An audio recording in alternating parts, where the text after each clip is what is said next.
Antes eu quero ler aqui no livro de Eclesiastes, capítulo 3, a partir do versículo 1, e ele diz o seguinte: para tudo há uma ocasião certa, há um tempo certo para cada propósito debaixo do céu.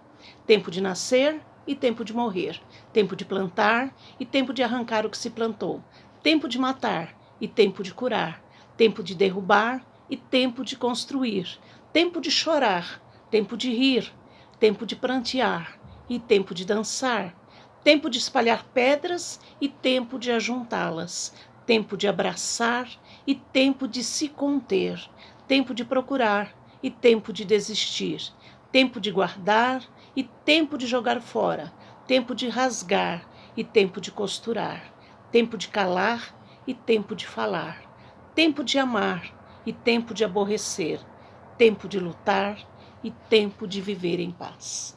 E cada momento nas nossas vidas há um motivo, há um tempo, há uma situação. Então, tudo tem seu tempo determinado, é o que a palavra de Deus diz. E quando nós iniciamos esse estudo, nós falamos acerca de perdas e que toda perda ela gera um luto. Agora, a perda depende do que é que estamos perdendo, depende do que aquilo significa para nós, vai gerar um luto maior ou menor, de menor intensidade ou maior intensidade, dependendo do que nós perdemos, nós vamos vivenciar o luto. E nós falamos sobre a questão da morte, que é a mais penosa, mais difícil, o luto mais difícil de nós enfrentarmos. E hoje, então, nós vamos falar sobre as fases do luto. A primeira delas é a negação. É quando eu digo, isso não é possível, isso não está acontecendo. Então é aquele momento que a pessoa não consegue acreditar naquilo que foi informado, naquela perda que ela teve. Então existem momentos em que a pessoa vai chorar alto, tem momentos que ela vai querer ficar em silêncio, é um momento que ela vai passar na fase de luto. Depois, o segundo momento é da raiva. Então, há mudanças bruscas de comportamento, há momentos de letargia, de lentidão, há momentos de atividade exagerada, é um estágio de carência, quando a pessoa está pedindo ajuda, ela pode pedir isso verbalmente ou não, mas é um momento que ela está dizendo assim, ajude-me, preciso de ajuda, preciso de alguém que esteja ali me ajudando a sair dessa situação, passar por essa situação.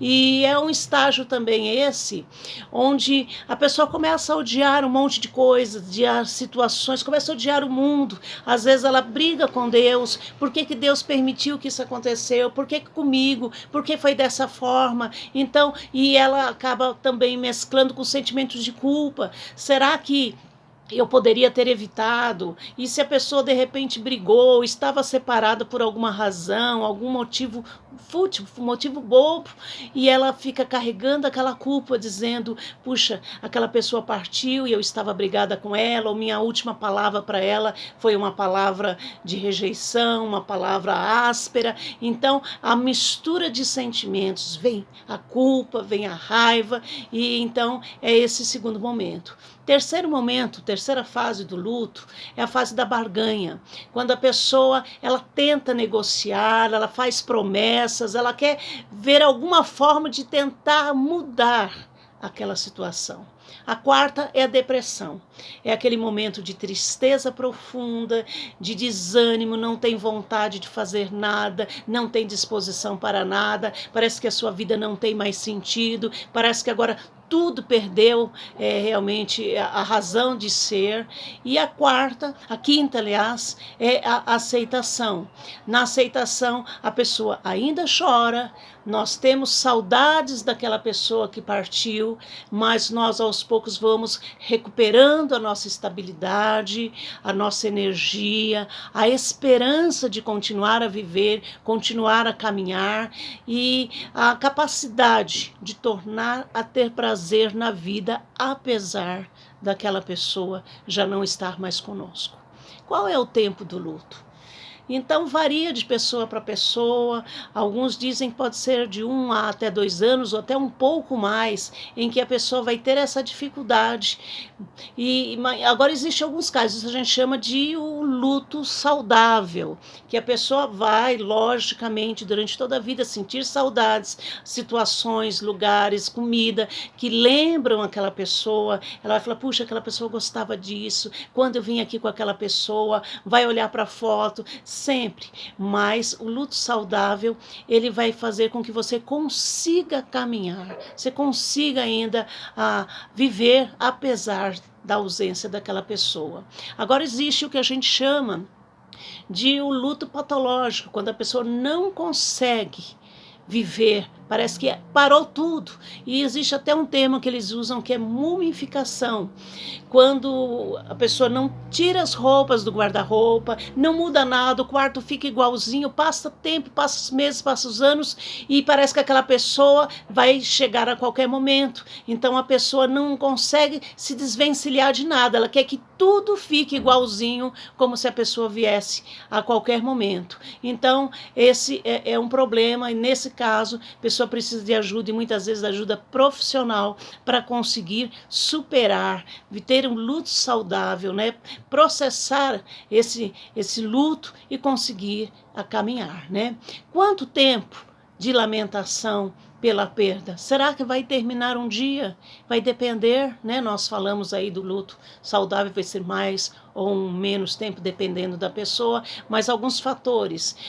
Depende da nossa idade, depende de quem é que nós perdemos, ou quanto estamos preparados para viver a morte, viver o luto, viver a perda de uma pessoa.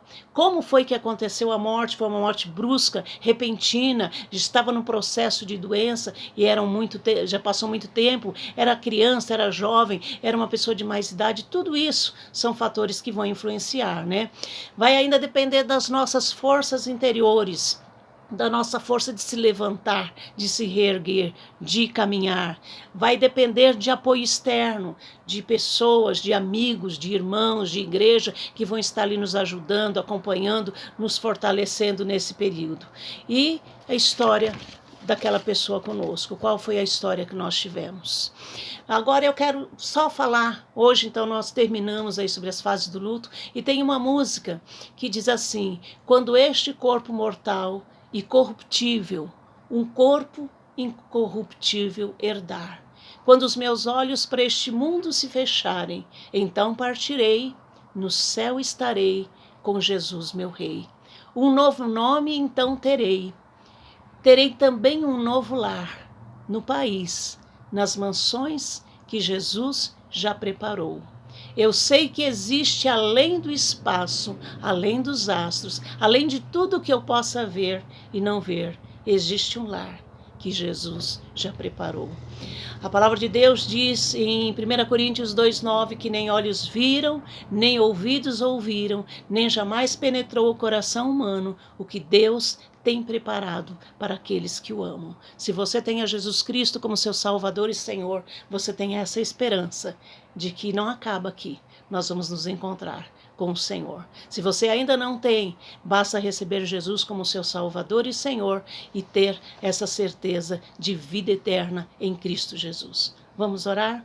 Pai querido, nós te louvamos, a Deus, e te agradecemos, porque a tua palavra diz que nós nascemos já com tempo determinado, que tu tens um plano, um propósito para cada um de nós. Pedimos que o Senhor nos ajude a entender que a nossa vida é muito além do que esses poucos anos que passamos por este mundo. Ajuda também, ó Deus, a termos consciência de que aqueles que se vão, se conhecem a Ti, eles têm uma vida eterna e um dia nos encontraremos com eles e estaremos junto contigo para sempre. Te louvo, te agradeço, ó Pai, em nome de Jesus.